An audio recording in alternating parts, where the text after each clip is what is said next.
What's up, everybody? Welcome back to another episode of A Thinking Man's Podcast. I'm your host. My name is Joseph PIRCHER. With me, as always, Tommy Styles. And today we have the pleasure of being joined by Ifbb Pro Kirhee Cooper. Before we get into Kirhee, I have to let you guys know that this episode is sponsored by Kodiak Bodybuilding Apparel. Train hard, die strong. Thanks to the owner, Chris, as always, for supporting the show, supporting the channel, supporting Tommy and I. So Kirhee, long time coming, man. We had talked about this a while back. Didn't loop back around to it until now. Good timing though. We know that you're getting ready for something. I don't even know what show here, but you started to tag the weeks, 20 plus ish weeks out. So welcome to the show. First off, man, how's everything?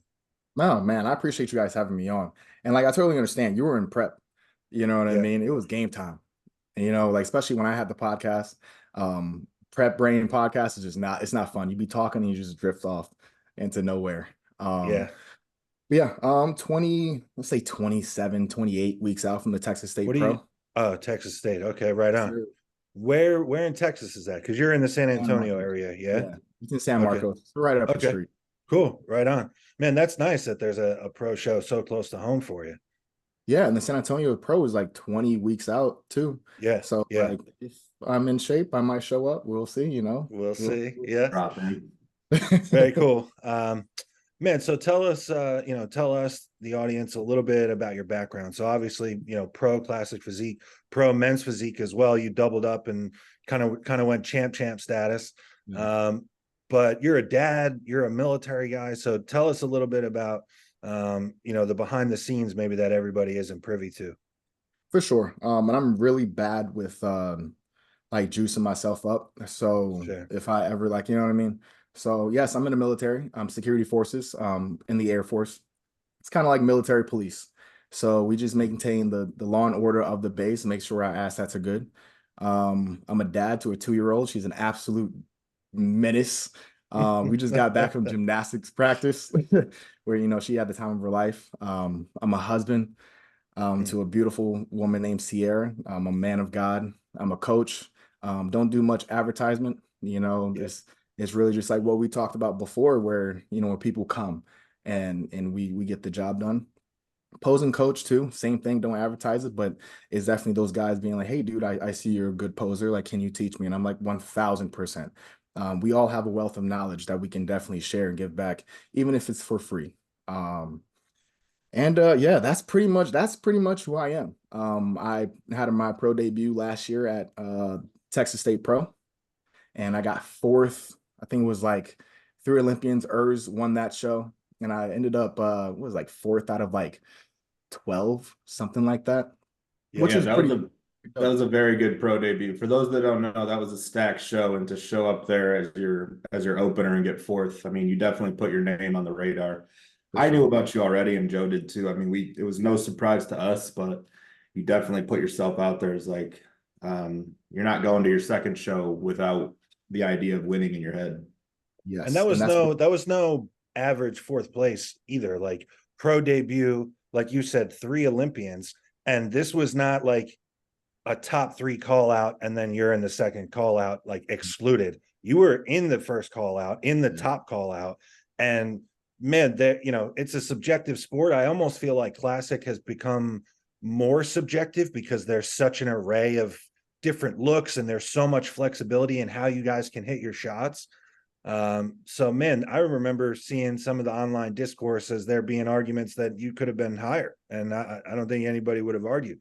I even remember some of like the bigger bodybuilding pages, like Bodybuilding Without Borders, Buys and Tries, wanting to compare you to some of like the iconic names in classic physique. And I'm just remember, leaving a comment and being like, he's not the second coming of anybody. He's the yes. first Kirhee. Like this dude is coming. So man, that's got to be exciting. I think it'll be cool too. I think there's always something to be said. Like if you have a debut like that, and you get in front of a judging panel that sees you and you get a good look, go right back to that same show and show them, hey, I listened to everything that you told me and I worked on everything that you did, and here I am again.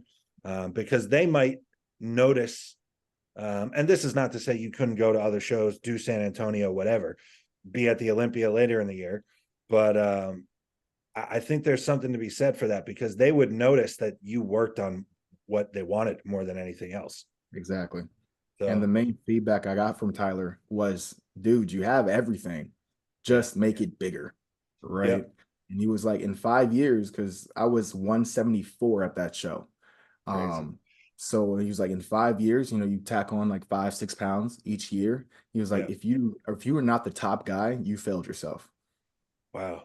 So So I keep that in the back of my head every single session, every meal. And it's like, dude, like you have the potential to be great, but you can also jack it up right now. And you're a young what's your guy. So cap? how sorry, Tommy, how old are you for the audience? I'm 27. So that's why you said 5 years. Like, you don't need to rush this. Like, you have this, you're just now scratching the surface of your prime, like as a athlete and as a bodybuilder. But Tommy, go ahead. Sorry about that. What's your weight cap for your height? 204. Oh, Yeah. 30 So pounds to play with. Man, you uh-huh. do it right and you do it slow, like he said. Like, you could put 20 on in a year, and then it might not look good. Exactly. So if you take your time and do it, man, you probably could be that top guy or one of the top guys without even touching that weight cap. And then who's to say they don't go adding it? You know, they it seems like they add to it I every was gonna 2 years. say they're gonna bump them 3 to 5 pounds and Yeah. within 5 years anyway. Yeah. And what are they hiding you at? 5'8" and like Oh, okay.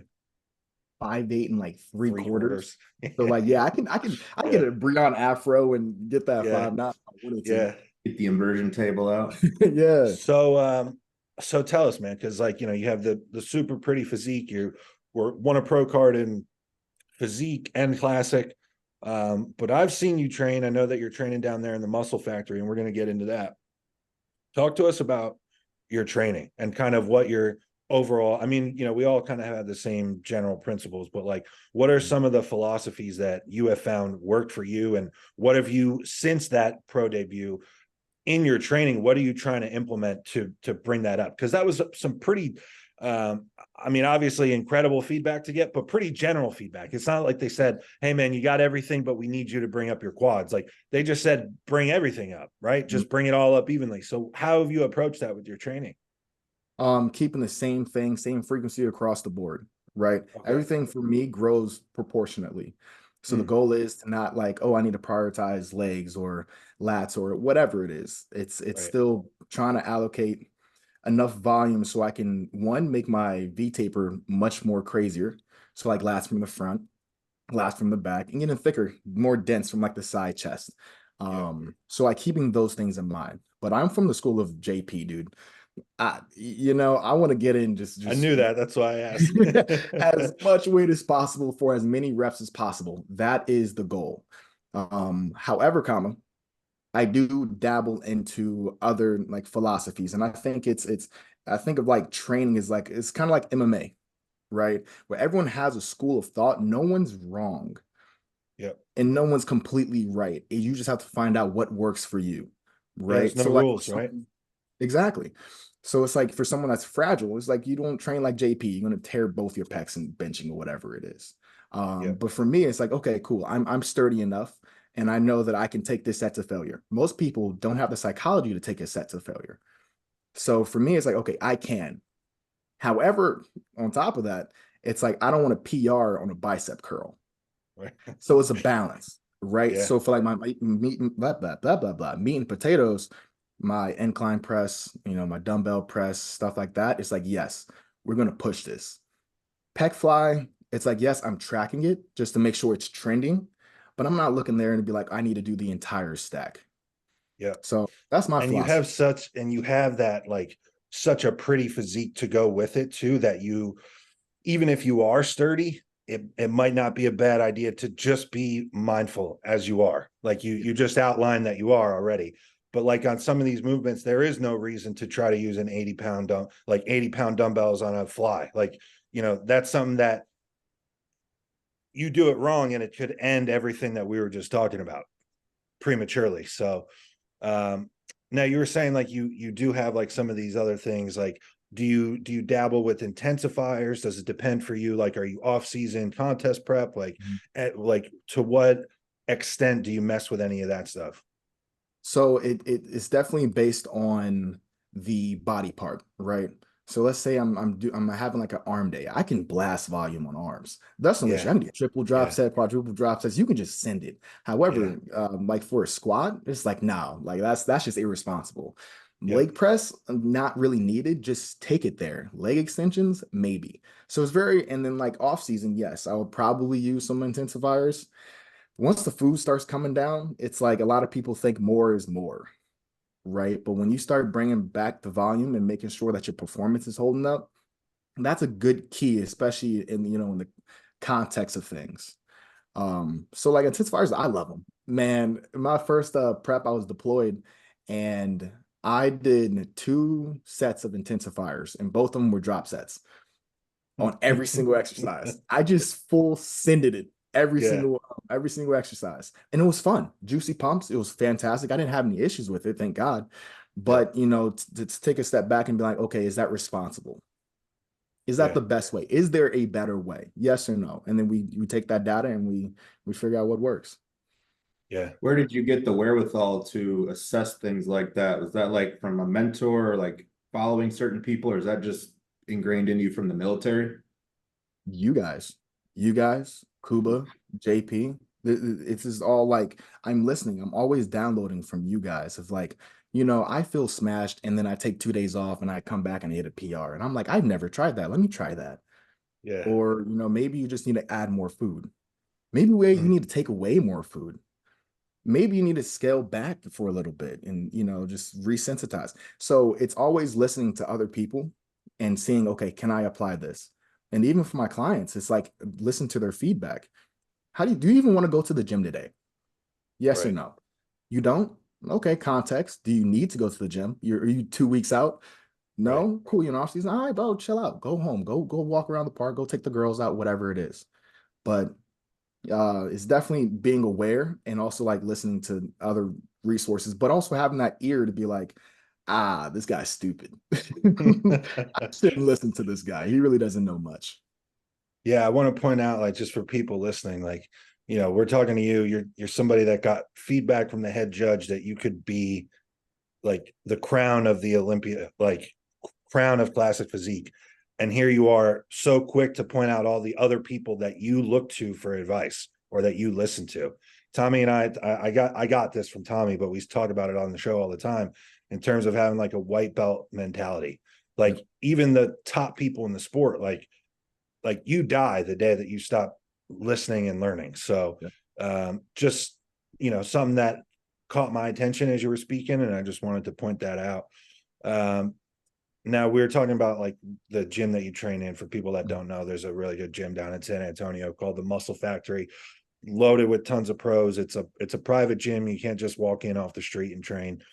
And that's in your home area. I lived there and trained down there for a while, and I never saw your ass. So I was wondering what the deal was with that. And you said for a while you felt like you didn't belong. So walk me through the psychology of that, and then when things kind of flipped there. For sure. So in I think it was 2021, I did North American's first national show. So my amateur career is pretty much overalls, Yeah. just stinking ass. And then Yeah. I was like, man, I'm about to smoke this national show. I'm about to kill these dudes. And then I show up and I get stomped. So I prepped at Muscle Factory. And I thought I was looking pretty good. And I was the king of the second call outs. And then like I got 30 points. My phone password is 3030. So I'll never forget. I got 10th place. And I just felt like for all these pros to be here, I am unworthy to be here. And obviously looking back is like, dude, shut up. Like you think highly of yourself to sit there and think that you're worth a damn, or people care that much about your second call outs. But in that moment, it was hard for me to detach from that. So I just changed environments. And then I got ready for Universe in 2022, king of the second call outs. And I was like, okay, this gym does not have the equipment I need. Where do you go? And I was paying Muscle Factory 65 back then a month, Yeah. touching it for a year and a Yeah. half, Yeah. So it was just like, okay, cool. And then I got Dino, And Dino was like, go to Muscle Factory, dude. It's not that deep. You're not that cool. Yeah. And I went, and then like obviously got in touch with Roland, John, all these great guys in there that can uplift me. And I'm also watching them. How do they conduct themselves in public? Because I need to be in their shoes soon. And then that's how I networking and understand what it means to be a professional bodybuilder. And then the rest is history. That's a great point about just how your story went. But I have a client who was like stationed in New York for work recently, and he was like afraid to go to Bev's gym. And I told him, I was like, dude, go. Like no one there is going to look twice at you. No one cares that much about whether you belong there or don't belong there. I was like, hardcore gyms, it's not like that. It's not Planet Fitness. I promise you. I train at a pretty badass gym too. And outside of some of the little college kids that might act foolish sometimes and that catches your eye, like I never bat an eye at like if someone's 350 pounds training with 10-pound dumbbells, or if a mom's in there or an elder person. Like I could care less. If you're in the gym, you're getting respect from me. And I think a lot of people are like that. So I'm glad that you came to and went to Muscle Factory. And for anybody listening, like if you live in an area with one of these gyms that is going to benefit your bodybuilding, but you don't feel you belong, get over yourself and just go. I promise you, no one will care that you're there. The obstacle is the way, dog. It's a great point too, though, like that you had the foresight to see, like, I'm going to be in these guys, like whether I'm there right now and whether I feel like I'm worthy of it or not, like I'm going to be in these guys' shoes at some point, and I need to see how they are conducting themselves. And that was when I got down there, that was a big wake up call for me, was how humble, yes, but how welcoming a lot of like the bigger names that you expected to run into in that gym. And it also, with that, it kind of forced me to kind of grow up and shift how I treated or looked at other people in the gym as well. Like for myself, not to make this about myself, but I tend to like walk around the gym a little bit, like with a little bit of like a black cloud, like I'm there, like, almost like just ready to rip somebody's face off, you know what I mean? And I've been known to get into, little spats and stuff at the gym. And then being down there, it kind of just reset like where I was in the big picture. Like if I'm this, skinny nobody, and John Jewett, all these, like Dino, like all these guys are willing to like take time in between their sets on a leg day to answer questions for a guy that doesn't look like he lifts weights. It's like, who the fuck am I to tell somebody to walk, like get away from me or don't interrupt my training? Like my training is no more important than this guy's. Or, another aspect of that too was like, man, if someone cares or values your opinion enough to come up and ask you about something, like you better take that as a compliment and give them the respect to answer in a humble way. So that I think being in a gym like that for someone like you is crucial on a lot of levels. And then, so who are you training with somebody down there now? Do you have a set? Are you training with Dino? No. So I train with Gabriel. He's an amateur. Okay. He's going to be a bodybuilder, but we just have legs every Thursday at 16:30. It's just my schedule is so like sporadic. I pretty much train by myself, whether it's 1 o'clock in the morning or, right now before work. It's just whatever. But legs, 16:30, every leg day video, you're going to see Gabriel in there getting after, screaming in my face. Yeah. Do you have a preference to have a partner or to train alone? I want to have a partner there. It's a different energy, right? Especially whenever you get deep into prep. And this is why, like, I think logbooking is important because it keeps you to that standard. But also, I hate to see him stronger than me. He's only stronger than me in RDLs, adductors, and seated ham curls. And I can't fucking stand it, right? But that's the competitiveness of saying, like, I need to crush this guy. And he has the same energy towards me. And it's like, dude, you're strong now, but I'm gonna get you soon. And I need that. It's fun. It keeps things fun. That, and also I would feel like this, because it seems like anyone that I've had that was like a consistent training partner, I was like a level above them. Mhm. And which, you know, you can make a case either way. Like I know Tommy trained with Dusty for years, and it's like that's a different thing. Like you're the underdog, or like you're the one almost on the hunt then at that point. Yeah. But in your shoes, or in the case where like you're kind of a level above the person you're training with, I almost feel like it's more pressure and holds you to a higher standard, because it's like, man, I'm the pro here. Like I'm the guy that's next up for the crown. Like, how dare I let this guy who's an amateur even come close to me in training? You know what? I think it's just because we're both like from like we both love Kobe. Mm. He's like a sports psychologist, You're right? speaking So he's big Tommy's on like, language. yeah, and we're big into JP. So it's Oh, you're like big, saying your training partner is a sports yes, psychologist? Oh, no yes. shit. Okay. Yes. Very cool. So so we're like really big in like mindset and where your mind is before the set. So even if it Yeah. takes you a little second to get in the set, we both know to shut the fuck up before the big set. And we feed off that energy as well. So I don't think that is like, I don't even think I'm a pro, to be honest with you.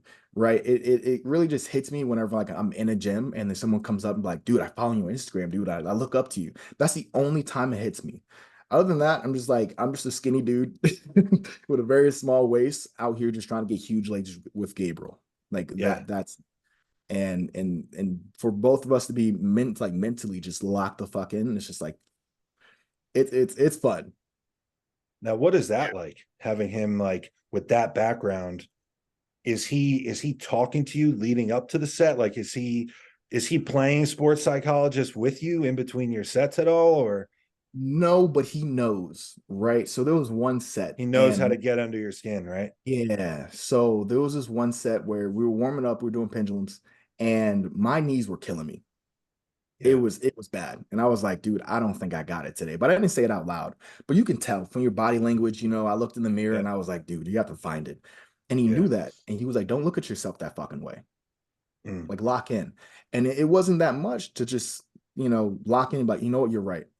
You know, I stopped being a pussy. And that was one of the greatest sets of my life, where Mm. you just like, this is do or die. You know, I have to put food on the table. Like I want this to be my job. I have championships to win. I have a legacy to secure. So this is a lot riding on this one set. Figure it out. Now, let me ask you, when ever since you got that feedback from Tyler, yes, in the right frame of mind, like totally, that's just fuel every day, every set, every meal, like you said. But has there ever been like moments where that has brought you like some pressure that you didn't have previously? Yes. That is my life, right? It's like sitting there and meditating on you can be great or you can be nothing.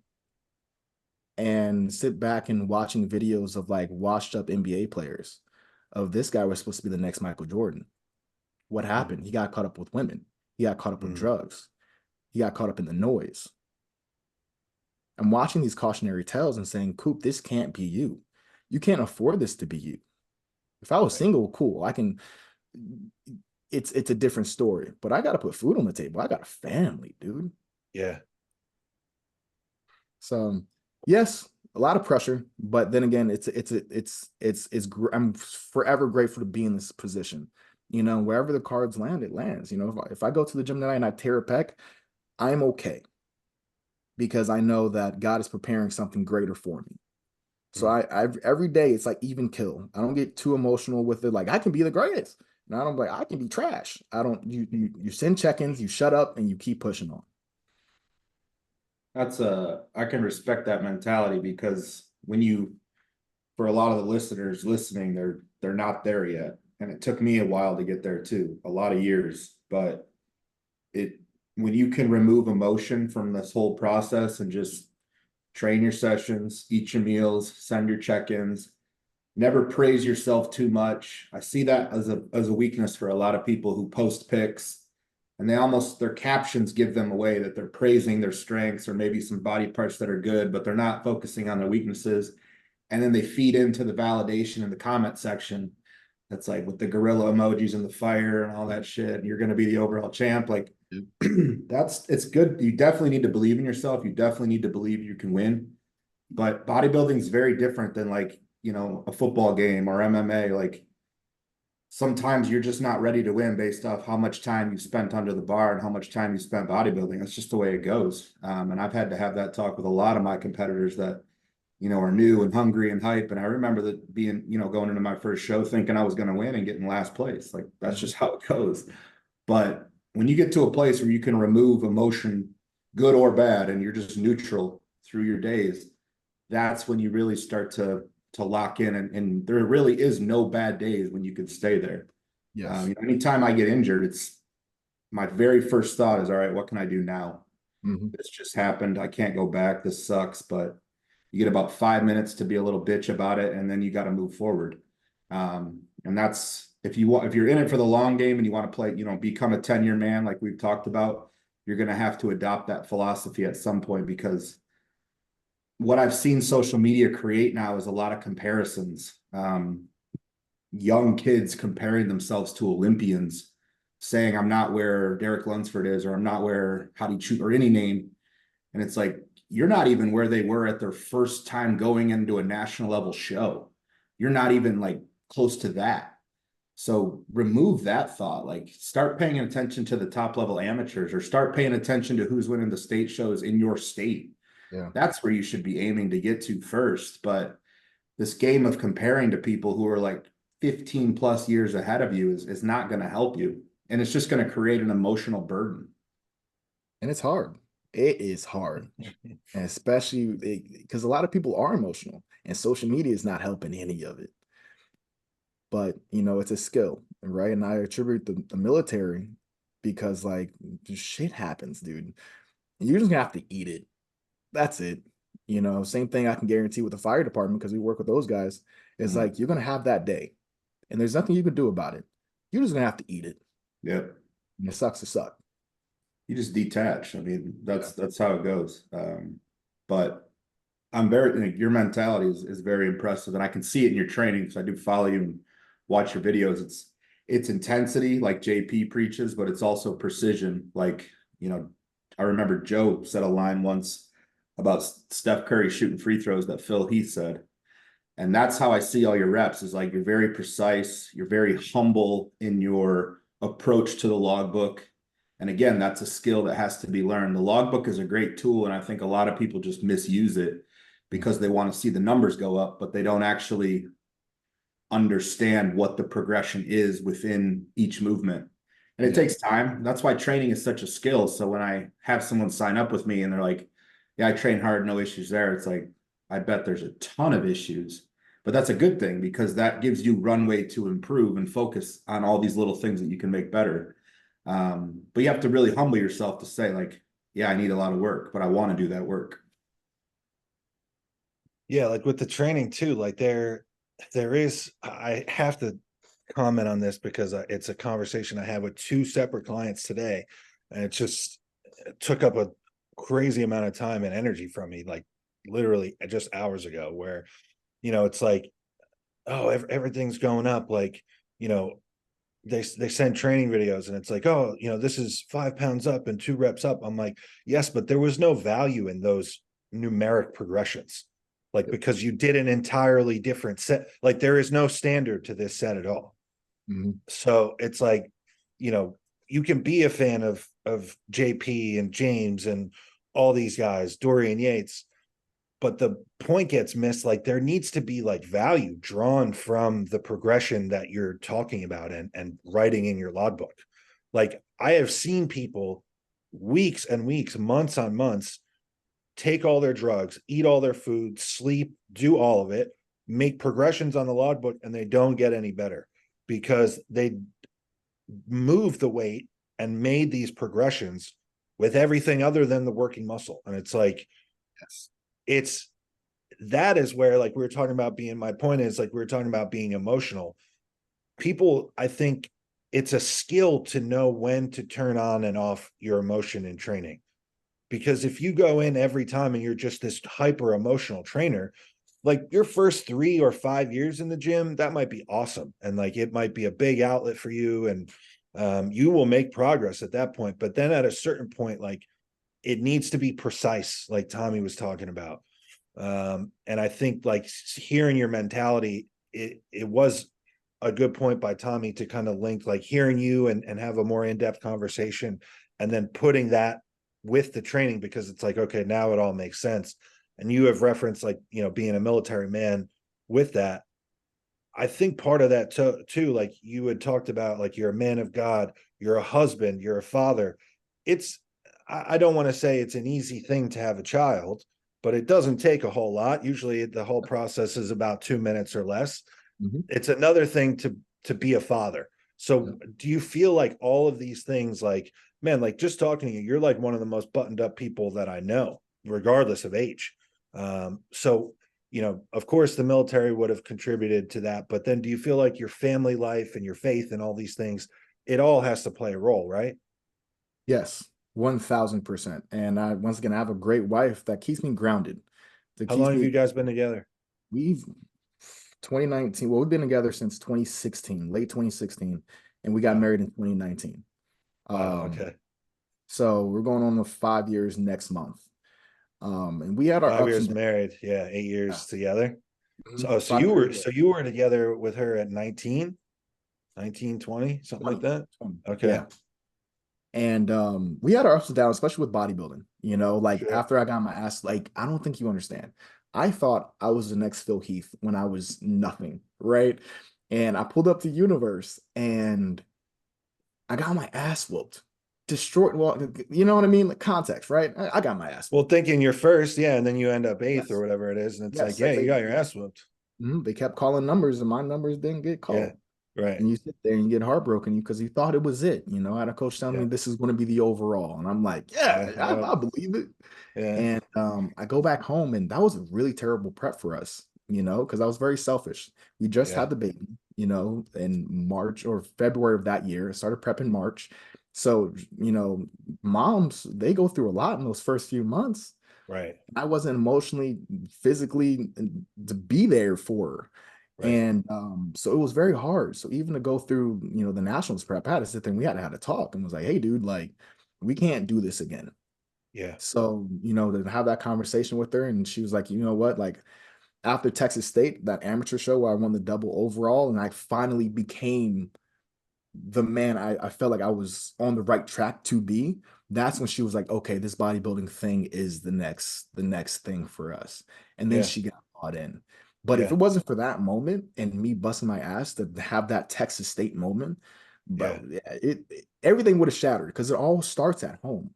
Yeah. Well, for me, right? It's just like it starts with my wife, and then it goes to my daughter. Where if they're not good, everything else isn't good. Right.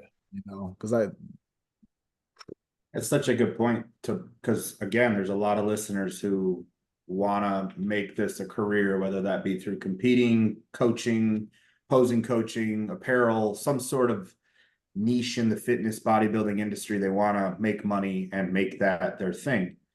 And if you see anybody that's doing that, make sure you look at their story backwards and see all the dog years that it took to get there. yes. I talk about it with my own, like I didn't become a coach who was like comfortable with money from coaching income overnight. It required living in a gym, quitting my job, living in a hotel, moving across the country, having cutting people off left and right, having broken relationships with people that are now cool and see that bodybuilding is paying my bills and I'm good. And now we're in a good place, but it is hard. It's a big undertaking. So it's easy to say you want to do that, but it's another thing to be willing to put in the actions and truly do whatever it's going to take to make it your reality. So I want to point that out because I know, I mean, you just pointed out for us that there was a lot of ups and downs, and it was kind of like, it wasn't until you won double overall that it was like, okay, I'm here. She started to see the value in the future, Yeah. and it's kind of been smoother since then. Yeah. I'm sure though, besides the tangible win itself, though, like you had to grow up as a man for her. Like you could have gone and won a double overall and still been a shithead at home. Exactly. And that's money, right? It's being humble enough to be like, Coop, you were wrong. Yep. You are wrong. You need to be better. Because it's easy to point the finger at your partner and be like, dude, like, you know, she did this, she did that. She doesn't support me. You don't get it. Support me. It's like, This is dude, hard. She doesn't know what I'm going through. It's Right. like, dude, like you signed up for Oh, this. you a little late on your meal, buddy? Like literally, yes. And to sit there and be like, Coop, you need to grow up. One, you need to handle pressure better, Yeah. handle these situations better. And then that's when it came to owning your variables in Yes. that podcast. And I Mm. listen to that at least once a quarter I because I remember need a you told me reminder. that like a year ago that Yes. you go back and listen to that all the time. Yes, because there was Yeah. so much value in that. So I like put it in the Mm. description for these guys because it's so much value in there because it's such a simple statement, but it's so hard to do to own everything that you do 24/7. Relationships, fatherhood, work, bodybuilding, whatever else, side hustle you got, everything. You own everything and let the cards land wherever they are. You know what's funny to me as we're having this conversation? I'm just thinking to myself, like I previously asked you about like, do you feel pressure like, to be the best guy that puts on a pair of little underwear and goes up and dances on a stage, like, and you were like, no, not really. Like that was kind of the general answer. I understand why now, because the pressure of growing into a man that was deserving of your family is Yep. like that prepared you for anything that you're going to face down the road. Like Mhm. your military background and the history now, like hearing that with your family, that is way more important pressure to overcome than anything you're ever going to go through in bodybuilding.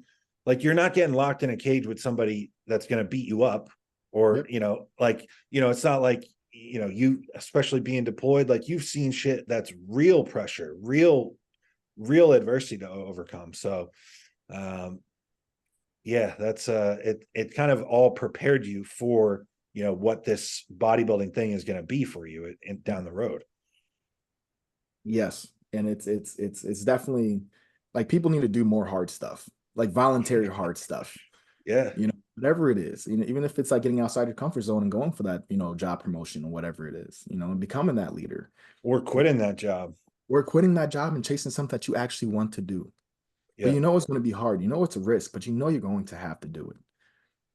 Do hard shit. It's fun.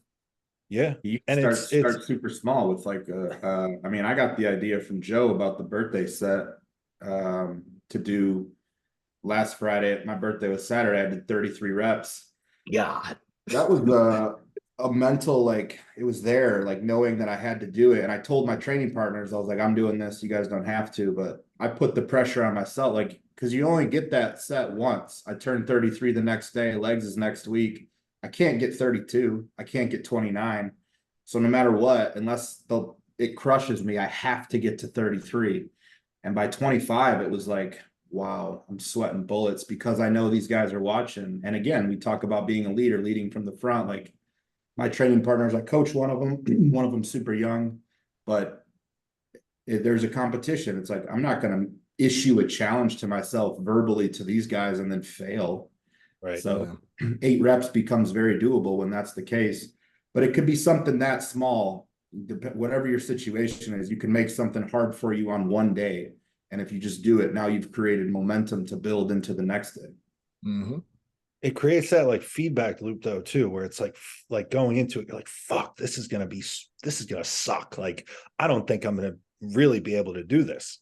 And then you do it and you're like, man, like that wasn't even all that bad. Like, I don't know about you guys, like almost every contest prep I've ever done, there's a stretch of anywhere from 2 to 6 weeks where it's like, what the fuck am I doing? Why am I even doing this? Like, this is Mm-hmm. out of control that I would do this to myself. Like, why am I even doing this? And then, man, after the show, almost immediately, you look back, or when you talk about the prep with someone else, you're like, man, that wasn't that bad. Like it's all in your mind. So it's like, not to get like too deep philosophically here, but it really is like, it's all within your control. Like you were referencing that earlier, like that first podcast that we did that was Own Your Variables. It's like, it's all within your control when you just decide that you're going to own all of it. Mm-hmm. So There's something I noticed. You said your password is 30-30 because of you got, in the scorecard it's 30 points for Mm-hmm. prejudging finals. And then I'm sure there's other stuff you do that creates little reminders of what you're working for. I know I do that. I know, like, it's like almost like creating little themes And I know Kobe did that. So it's like creating an adversary for yourself. yeah, Yes. it's an opponent to go at Yeah. because bodybuilding is 24 hours. I mean, there's meals you don't want to eat. I mean, Dusty gave me a couple the other day, and now it's clock's ticking and I got to be bigger. Those are two things I keep saying to myself every day. But we find these different things, and it made me think, and this conversation has sparked it, like, if you do want to be someone who throws yourself into this bodybuilding game and lasts year after year after year through all that's going on in your personal life, I feel like it's almost a requirement that you do find a way to do that, create those little adversaries to keep you doing it. Because when I talk to young guys who are like, yeah, I want to get into bodybuilding and I want to be a personal trainer and a coach and kind of do what you're doing. And it's like, it was 6 years of competing and 4 shows before I even looked like a bodybuilder with my shirt off. I just looked like a dude who lifted weights. Mm-hmm. So you have to go through that potentially. And then you have to be able to get clients, and then you have to be able to keep clients and manage a business and all these other things. So in a day and age where everybody wants something like that, and it's Amazon Prime mentality, building something and sticking with bodybuilding and building physique takes time. So I personally believe like you can't do it without creating those little adversaries and those little games that only you know about that you're going against year to year. Yeah, you have to make it personal. Like nothing really changes Yes. if it's not personal, right? Like your financial situation, if you make it personal, I'm tired of being broke, dog. Yep. Things gonna change. They have no choice but to change. I will not lose to ERS again. I made that personal. I was going to ask you what what the current one is for you. Yeah, It's hers. I don't care who shows up. Last year it was to collect data, right? And I'm not this big guy where it's like you step on a national stage just to see where you are. No, you go up to win, right? Yeah. And I knew I had a chance to win. I knew I was going to get smoked out, but I wanted to see where I stacked up against pros. Now I'm done with participation. You got the data. Yeah. Now do something about it. I know exactly what I need to do. Yeah. Now it's just to do it. And there's a handful of guys on that hit list that it's just like they will never beat me again or beat me in general, right? And like like my best friend Jay is on there. I let him know, hey dude, you can come see me, no issue. That's my brother, but that's the game. That's the You know, game. it's wild. When we started this podcast, I told Tommy he was on my hit list. But that was because I had respect for him. You know what I mean? Yes, Like it was almost like I looked up to him. I'm like, man, like this guy has some shit that I want for me. Yep. So now he's got to get it. Like if I ever see him and we ever square up, like he's got to get it. That's like Kobe had the 12 people picked ahead of him that he kept on a list. Yeah. And you know, like another like kind of like basketball greatness reference that you just said, Kirhee, is taking it personal. Like go watch The Last Dance, and over and over and over again, Jordan says, and I took that personal. Like at a certain point in that series, some of the shit that he said that he was taking personal was stuff that he flat out made up in his head, stuff that had not happened, stuff that Isaiah Thomas never even said. He never even said it in real life. It was rumor. It was this, it was that. And then they got a clip of Isaiah saying, well, I never even really said anything. And Michael just took it personal. Like, yeah, motherfucker, he took it personal. And look what happened. He smoked you 6 times. But here's the game though, is that you don't let them know that it's that personal. That's deep, right? Yeah. Because a lot of people they think of an enemy, right? And my enemy is Jay. I'm not gonna go out there and actually make him my enemy. I'm not going to talk shit about him. I'm not going to disrespect him. It's his internal game. Yeah. This is a game that you play by yourself to get yourself in that only for you. You're not letting anybody else have the fuel. Yes. Yes. Yeah. So like it's not that deep, guys, because I was that guy. I was that guy where I was like, they're going to have to know, blah, blah, blah, blah, blah. It's like, no, dude, it's the game that you play by yourself and you respect every single opponent. They're your opponent, not your enemy, dog. Yeah. It's shake hands. Like Ernst is the greatest guy, dude. He pulled up to me on backstage at Texas State. We had a full conversation. Great guy. But it would be dishonest of me to say, like, I'm not aiming for his head. And I know that he's aiming for my head. He's aiming for Chris. He's aiming for Ramon, Breon. Like, this is the game. But just don't be disrespectful with it. Even if it's at your gym, your training partner. don't make it disrespectful. Don't do what I do. Yeah. There is some situation. It just is situation. I'll say it's situation dependent. Like you should never make it disrespectful in a sense where it's actually disrespectful. But as an example, like when Turner and I trained, I have to become someone else to train with Turner because he likes to talk shit, and you can't not talk shit back when somebody's like giving it to you. So it does become like a little bit of a chippy. That's all you got. Throw another 5 on there, pussy. What are you doing? So it is context dependent, but again, I feed up when I'm with Turner. Like I feed off his energy because of him bringing that like Southern mouth of the South. He's got an accent. He's talking shit to me, and I'm very reserved and calm. But when you bring that out of me, it's like, all right, I can be that dude. I can flip that switch today. I can talk shit. Yep. It's And it literally makes it fun. But be responsible. You always got to be responsible Yeah. for your tongue because you're gonna have to answer for that. Yeah. You Oh know? yeah, don't cash a check. Don't talk about a a check. You cash. You get stomped out. That's on you, Playboy. That, and then you also like you leave yourself, I don't want to say at risk, but like if you're the guy talking, there's going to be somebody in the shadows that has made you their target. Yep. And you are feeding somebody else that. So like you said, I kind of like just the quiet idea of like, you know, just keeping it to yourself. Like there's been a lot of these adversaries that I've had or created for myself that did like Tommy would have never known that he was on my list if I didn't tell him. And it was the only reason I told him is like, because it was like, hey man, we're going to do this together. And so, you know, I've been looking at you for years as someone that I respect. Now the other 12 guys or whatever it is that I have on that list, they don't know, they'll never know, but they're there. I know. Yeah, I know they're there.